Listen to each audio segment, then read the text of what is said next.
So we want to keep our acceleration constant for this class, and one of the best examples of an object that is experiencing a constant acceleration is a falling object. So we have a bowling ball here, and it is falling to the floor. So we can see that the acceleration is down, so it is negative, and the ball is falling faster and faster. So we want to know how fast does it accelerate. So the average acceleration of gravity on Earth is 9.807 meters per second squared, but to simplify the math, we're going to just call it 10 meters per second squared, and this is the standard gravitational acceleration of Earth. So this is denoted by the symbol g. So the acceleration due to gravity is pointing down, so the acceleration due to gravity is negative g, or negative 10 meters per second squared. And this is the acceleration due to gravity that everything feels. So if you drop a ball or a coin, the acceleration of gravity is that negative 10 meters per second squared. Now, the thing is that other forces can act on a falling object. So air resistance means that a feather falls more slowly than a brick. But if we place a feather and a rock in an evacuated tube, so a tube that has no air in it, so there is no air resistance, then they both fall with exactly the same acceleration. That means if you release them at the same time, they hit the ground at the same time. And that also means that their velocity is exactly the same at each point in time. So we go to this question about dropping a basketball and a bowling ball at the same time. Both balls are released and have an initial velocity of 0 meters per second, and they both experience an acceleration pointing down of 10 meters per second squared. So that means after 1 second, their new velocity is negative 10 meters per second. After 2 seconds, their velocity is negative 20 meters per second, and so on. So that means they both have exactly the same velocity at each point in time, so they have the same average velocity, and so they're going to hit the ground at exactly the same time here. So in this case, our answer C here is correct. Okay, so what does constant acceleration mean? It means that every second, the velocity changes by the acceleration. So that means if we drop a car off of a cliff, as shown in this cartoon, every second the velocity will change by the acceleration. So at first, the car's vertical motion, its motion up and down, is stationary, so the initial velocity at time is equal to 0 seconds, is 0 meters per second. Every second, once it's accelerating down, its velocity changes by the acceleration. So after 1 second, the velocity is negative 10 meters per second, and after 2 seconds, the velocity is negative 20 meters per second, and after 3 seconds, the velocity is negative 30 meters per second. So if you want to know the velocity, you would take the initial velocity and add the acceleration times time. So the caption on this cartoon is that the car can go from 0 to 60 in 3 seconds. Is that true? Well, at 3 seconds, the velocity is negative 30 meters per second, and the conversion is 22 miles per hour per 10 meters per second. So that puts the velocity in miles per hour at 66 miles per hour. So yeah, the falling car can go from 0 to 60 miles per hour in 3 seconds. So our cartoon here is correct. So now we are throwing a ball up into the air with an initial velocity of 100 meters per second, and we want to understand the motion. This problem should be pretty straightforward, so I'd kind of like you to try and do this in your head, because that will really help you understand things a bit better. So the initial velocity is 100 meters per second, and it is going up.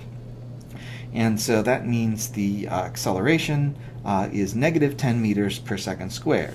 So that means our initial velocity here at 0 seconds is 100 meters per second, and then after 1 second, the new velocity is 90 meters per second.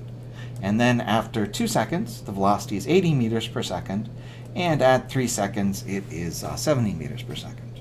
So you can probably tell by now, so if we're throwing this ball up in the air, so it's sort of going through a parabola kind of thing here.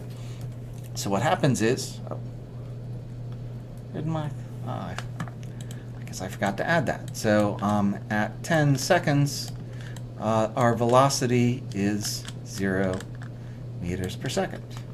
Right? So the point is that every second the velocity decreases by 10, so it goes to 60, 50, 40, 30, 20, 10, 0.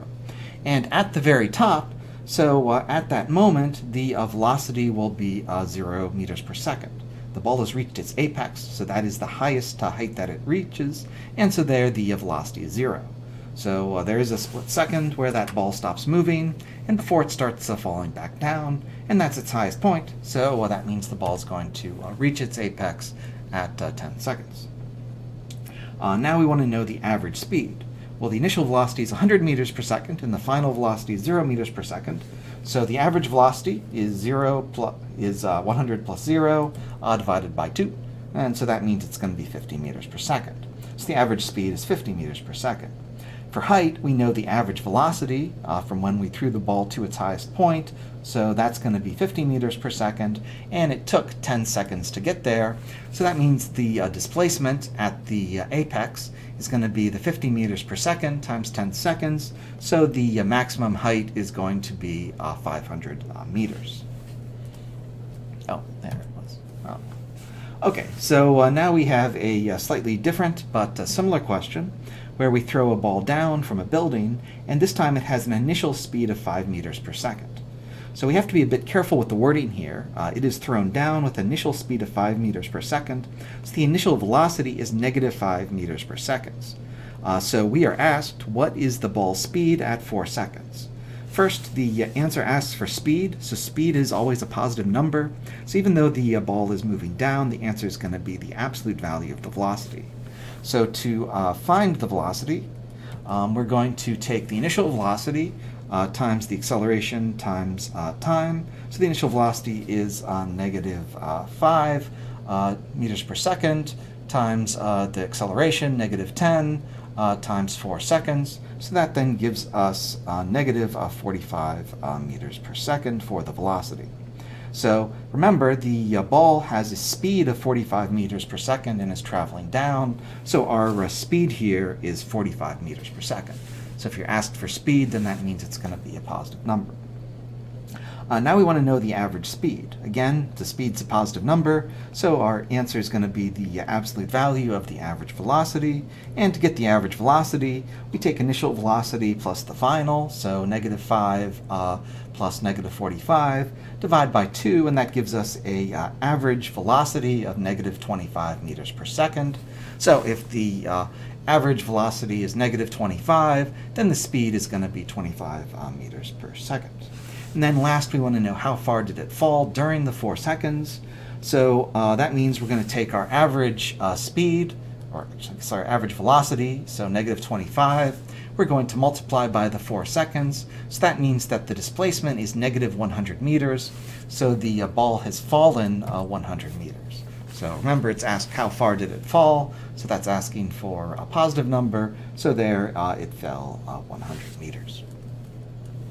Okay, so last we have a question about what is the velocity of a ball and what is the acceleration of a ball at its apex when you've thrown it up into the air. Well, what happens at the apex? The ball stops moving up and starts moving down. So for a split second, that velocity is 0. Now, what about the acceleration? Is there acceleration at the top? Well, is the velocity changing? Yeah, the velocity is changing, right? It's going from a positive to a negative number, so the acceleration is still negative. Gravity is still accelerating the ball at its apex, so the acceleration is still negative 10 meters per second squared. So that means the correct answer here is the velocity is 0 and the acceleration is not equal to 0, right? It's negative 10 meters per second squared. So yeah, so this is a great exam question because students often get the velocity and acceleration muddled together in their minds. So, velocity is the speed and the direction that the object is moving, while acceleration is the change in the velocity. So, because when you're in free fall, there's a constant acceleration the whole time, no matter what the velocity of the moving ball is. So, that means that the acceleration is always just the negative g. So yeah, so acceleration and velocity are distinct concepts, and so this is a nice way of testing whether you're getting them muddled together. Okay, so you have some questions to do, and that's it for this week's classwork. So next week we're going to continue with kinematics. All right, good luck and take care of yourselves.